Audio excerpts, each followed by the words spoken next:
오늘 저는 여러분들에게 한미 정상회담은 어떻게 진행될 것인가. 지금 여기 시간으로는 제가 지금 아침에 7시 30분에 교회당에 설교하고 있는데요. 아마 오후 4시, 그때 이제 백악관에서 문재인 대통령 내외를 초청해서 거기서 만찬을 하게 될 것입니다. 그리고 내일 아주 본격적인 회담을 하게 될 것입니다. 자, 이 한미 정상회담, 역사적인 이 회담 어떻게 진행될 것인가 하는 걸 말씀을 드리고, 또 이 회담의 성공을 위해서 기도하라, 이렇게 요청을 드리고 싶습니다. 이 사역을 위해 기도해 주시고, 또 동영상을 주위에 알려주시고, 재정적으로 선교헌금으로 후원해 주시는 여러분들께 심심한 감사를 드립니다. 계속해 주십시오. 여러분들의 참여가 절실하고 또 절대적으로 필요합니다. 국내에서는 밑에 계좌 번호를 사용해 주시고, 또 해외에서는 이 웹사이트로 들어오셔서 맨 왼쪽에 보시면 노란 동그라미 친데 거기가 이제 선교헌금란입니다. 거기를 클릭해 주십시오. 여러분이 이렇게 재정적으로 참여해 주실 때 하나님의 크신 축복이 함께 하시기를 간절히 축원합니다. 오늘 저는 영국의 신문인 The Telegraph, 한 하루 전에 이 신문에서 이제 한미 정상회담을 다루었는데요. 제목이 이렇습니다. 도널드 트럼프가 한국의 문재인 대통령을 만날 때 당신이 알아두어야 할 5가지, 이런 제목입니다. 타이페이, 대만에 지금 주재원으로 있는 니콜라 스미스라고 하는 분이 기사를 쓴 것입니다. 5가지. 첫 번째는 이번 회동에는 골프가 없다고 하는 것입니다. 이 골프가 없다고 하는 것은 정상회담을 아주 격의 없이 아주 친밀하게 이렇게 골프를 치면서 다정하게 그렇게 개인적인 시간을 갖지 않는다고 하는 것입니다. 그러니까 대단히 딱딱하고 형식적인 격식이 채워진 그런 회담이 될 것이다, 그런 말입니다. 오늘 여기 시간으로, 오늘 목요일, 한국 시간으로는 이제 금요일이 되겠죠. 그렇죠. 네. 백악관 만찬을 하고 내일 이 회담을 하게 됩니다. 이렇게 썼습니다. 개인적으로는 개인적으로 이제 관리들이 이제 만나서 이야기하면 이렇게 말한다고 합니다. 서로 매우 다른 두 사람이 상호 의심, 서로 간의 의심을 하는데 그걸 극복하고 또 북한에 접근하는 법에 있어서 일치한다고 하는 것을 강력하게 공적으로, 공식적으로 표현을 할 수 있을지에 관해서 관리들이 초조해하고 있다고 하는 것입니다. 겉으로는 이제 잘 될 것이다 말을 하지만 이 속으로는 초조해하고 있다, 이렇게 말을 하고 있습니다. 또 이렇게 쓰고 있습니다. 만약 이렇게 서로 일치하는 일에 실패하면 양국을 향한, 한국과 미국을 향한 평양의 핵과 장거리 미사일 프로그램의 점증한 위협을 다루는 일에 있어서 성공적인 정책을 수립하는 노력이 방해받을 수 있다고 하는 것입니다. 이 두 대통령이 만약에 서로 호흡이 맞고 일치하고 실제적으로 그렇게 되지 않는다고 할 것 같으면 함께 긴밀하게 공조해야 될 이 북핵 문제에 대해서 성공할 수 없다, 경고가 있는 것입니다. 두 번째, 이 한미 정상회담의 그 특징은 양측이 솔직하게 의견을 교환하게 될 것으로 기대된다고 하는 것입니다. 이렇게 썼습니다. 북한과의 관계에서 대화를 선호하는 문 대통령과 북한에 대한 압박과 심지어 군사 작전까지 생각하는 트럼프 대통령 사이에 솔직한 의사 교환이 있을 것이다. 그러니까 격식을 차리고 딱딱할지는 몰라도 그냥 서로 만나서 좀 이야기하는 것이 아니라 아주 진짜 솔직한 의사 교환이 있을 것이다. 이렇게 본다고 하는 것입니다. 북한에 대해 양측이 충돌하는 모양새를 피할 것이다. 실제로 내부적으로는 갈등이 심해도 겉으로는 그렇지 않은 것처럼 그렇게 표현할 것이다.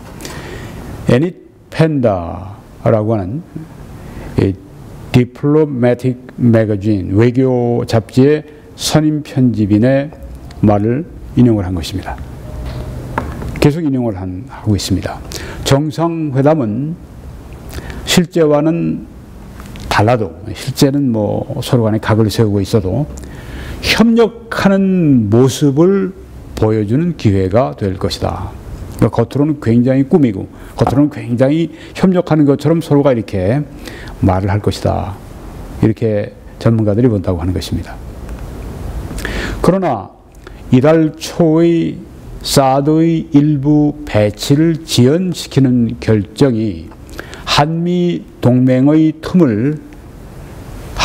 지금 틈이 있는데 그걸 도배하는 일을 더욱 어렵게 만들 것이다.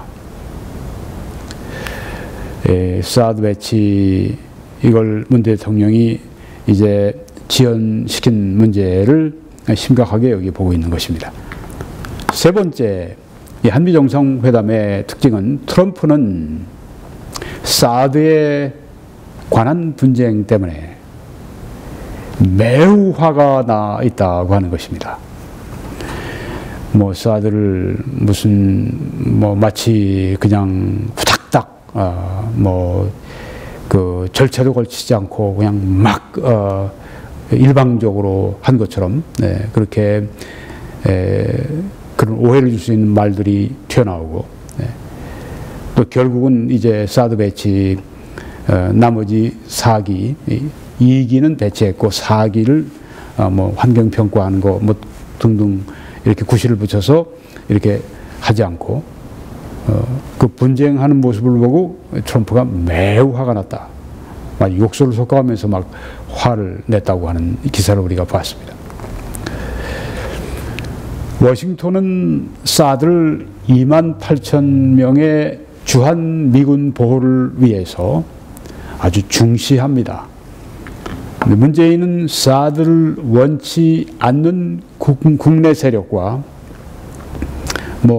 엊그저께도 우리 미국의 주한 미대서관을 막 포위하면서 그렇게 이 사드 그 반대, 사드 배치 반대하고 그 아주 시위를 했는데 그게 미 대서관이 막 아주 한국 정부에 항의도 하고요. 왜 포위하게 놔두느냐고. 국제 그 외교 공간에 대한 그 문제가 있는 조치라고. 하여간에 이 사드를 원치 않는 국내 세력과 중국의 심한 반대에 직면해서 환경 영향 평가를 명분으로 사드 배치를 지연시켰다고 하는 것입니다. 국내에도 그런 세력들이 있고 중국도 그렇고 그 환경 영향 평가는 명분이었고 그렇다고 하는 다 아는 거죠. 나는 문재인 대통령이 환경 영향 평가를 붙들기로 결정했을 때 트럼프가 매우 화가 난 것으로 알고 있다. 우리가 다 알고 있는 것입니다. 보니 글래서라고 하는 Center for Strategic and International Studies, 전략 국제 연구소 그런 데입니다. 난 트럼프가 화가 나면 예측할 수 없는 어떤 일을 하지 않을지 궁금하다. 트럼프가 막 화가 나면 막 그냥 그 말을 우리가 볼 때 막 함부로 이렇게 하는 그런 이 모습을 사람들이 대하곤 했는데 또 행동도 그렇게 나오지 않을지 궁금하다. 만약 우리의 동맹이 그러니까 이런 말을 트럼프 대통령이 화가 났을 때 할 수 있다는 말입니다. 만약 우리의 동맹이 한국이 우리 자신과 우리 자산을 방어하기 위한 필수적인 사드를 배치하는 일을 허용하지 않는다면 남한에 배치된 2만 8천 명의 군대를 주한미군을 어떻게 할 것인가 라고 말할 가능성이 있다고 그렇게 보니 글래서는 이해하고 있습니다. 그러니까 만약에 문재인 대통령이 배치를 연기하겠다. 그럴 때 주한미군 철수에 대한 주장이 나올 수도 있다. 이런 말입니다. 네 번째 특징, 한미 정상회담의 네 번째 특징, 오토 원비어의 경우가 북한에 관한 분쟁을 더욱 얽히게 만들었다고 하는 것입니다. 거의 비극적이고 설명할 수 없는 죽음이 미국의 여론이죠. 악화시켰고 외교를 활성화하는 일, 즉 북한과 더불어서 말로 그 외교를 활성화하는 일을 더욱 어렵게 만들었다. 이 보니 글래서의 말을 또 인용한 것입니다. 문의 사드 지원은 문재인 대통령의 사드 지원은 가능한 협상, 가능한 대북 외교 협상 카드로 사용하고 시간을 벌기 위한 얄팍한 정치적 계략이다. 얄팍한 정치적 계략이다. 이걸 배치하는 걸 지연시키고 그렇게 해서 미국에게 양보를 받아내서 이제는 북한과 대화할 수 있도록 그렇게 하기 위해서 미국을 압박하기 위해서 사용하는 얄팍한 정치적 계략이다. 이렇게 패트릭 크로닌이라고 하는 분이 말했습니다. 이분은 책임자인데 Center for New American Security 새 미국 안보 센터 여기에 그 디렉터입니다. 그렇게 이해를 하고 있는 것입니다. 그러니까 우리가 뭐라고 변명을 하든 문 대통령이 뭐 국내에 절차 그 법을 우리가 준수하기 원해서 이 사드 4기 배치를 지원합니다. 이런 말 이 전문가들에게는 전혀 통하지 않는 이야기입니다. 이게 얄팍한 정치적 계략이다. 미국을 압박하기 위해서 북한과 대화하기 위해 미국의 양해를 얻어내기 위해서 미국을 압박하기 위해서 지금 사드를 가지고 지금 얄팍한 정치적 계략 술수를 쓰고 있다. 이렇게 비판을 하고 있는 것입니다. 그러니는 계속 트럼프 행정부는 문 대통령으로부터 미국과의 강력한 동맹을 강화하는 공적인 메시지를 기대하고 있는지 모른다. 뭐 이거라면 뭐 뻔하죠. 사드 우리가 연내 배치하겠습니다. 이런 말하면 뭐 이게 뭐 아주 그 강력한 동맹 강화 메시지가 되겠죠. 북한 문제를 해결하는 방책을 가진 사람은 아무도 없다. 그러나 우리는 서로 불화하여서 한미가 서로 불화해서 북한이 서울과 워싱턴 사이를 악화시키는 것을 허용하는 것보다 협력하여 행동하는 것을 위해 훨씬 더 효과적이고 강력해질 수 있다는 것을 안다. 이렇게 패트릭 크로니 권면하고 있습니다. 다섯 번째 특징입니다. 남한은 회담을 긍정적으로 만들기 위해 초조하다. 이번에 우리 한국 정부는 문 정부는 아주 초조합니다. 이 한미 정상회담을 긍정적으로 만들기 위해서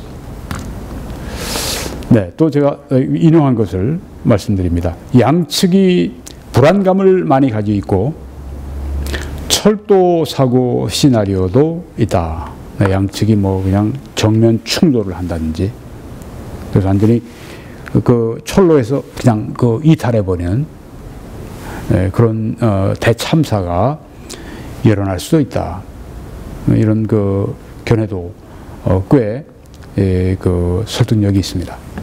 그러나 남한 사람들은 회담을 부드럽고 긍정적인, 여기 남한이라고 제가 번역을 한 것은 사우스 코리안이라고 이렇게 말하기 때문입니다. 존 딜러리라고 하는 지금 한국 연대에서 교수하고 있는 분입니다. 그러나 남한 사람들은 회담을 부드럽고 긍정적인 만남이 되도록 매우 노력하고 있다.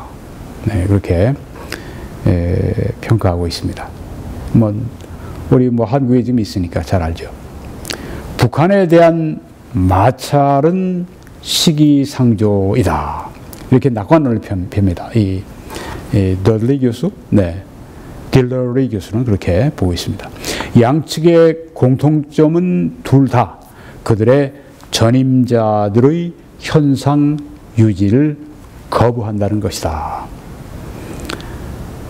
그래서 이런 면에서 서로 타협점을 모색할 수 있을 것이다. 이렇게 본 낙관론도 있습니다. 비관론도 낙관론도 팽팽하죠.